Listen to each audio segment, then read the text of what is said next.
Nang sakupin ng Espanya ang Pilipinas noong taong 1565, ang isa sa pinakamahalagang layunin nila ay ang pagpapalaganap ng Kristyanismo o Katolisismo. Para sa kanila, ang pagbibinyag sa mga katutubo ay hindi lamang gawaing panrelihiyon, kundi isang paraan din upang gawing mas masanurin at mapagkakatiwalaan ang mga mamamayan sa ilalim ng kolonyal na pamahalaan.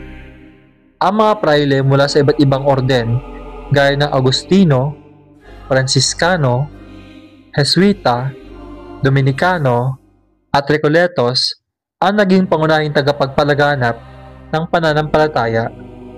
Sila ang nagtatag ng mga simbahan at kumbento, nagturo ng doktrina, at nagsagawa ng mga sakramento. Ginamit nila ang katutubong wika sa pagtuturo upang mas madaling maunawaan ng mga Pilipino ang aral ng Kristyanismo. Isa sa kanilang ginamit na estratehiya ang reduksyon, kung saan pinagsama-sama ang mga tao sa iisang lugar malapit sa simbahan. Sa ganitong paraan, mas madali silang maturuan at mabantayan. Isinama rin sa pagpapalaganap ang mga pista, prosesyon, at ritual na naging bahagi ng buhay panlipunan ng mga Pilipino. Ang mga kapistahan ay nagsilbing paraan upang ipalaganap ang mga kwento ng mga santo at himala.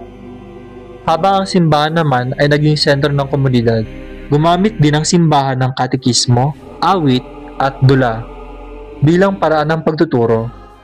Isinulat ng mga praile ang mga aklat dasalan at katekismo sa wikang lokal upang mas madaling maunawaan ng mga katutubo.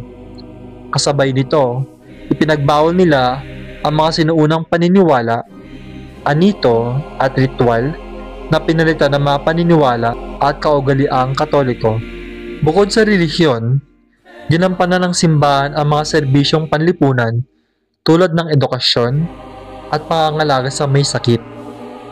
Nagtatag sila ng mga paaralan, kolehiyo at universidad na nagbigay ng kaalaman sa pagbasa, pagsulat at teolohiya.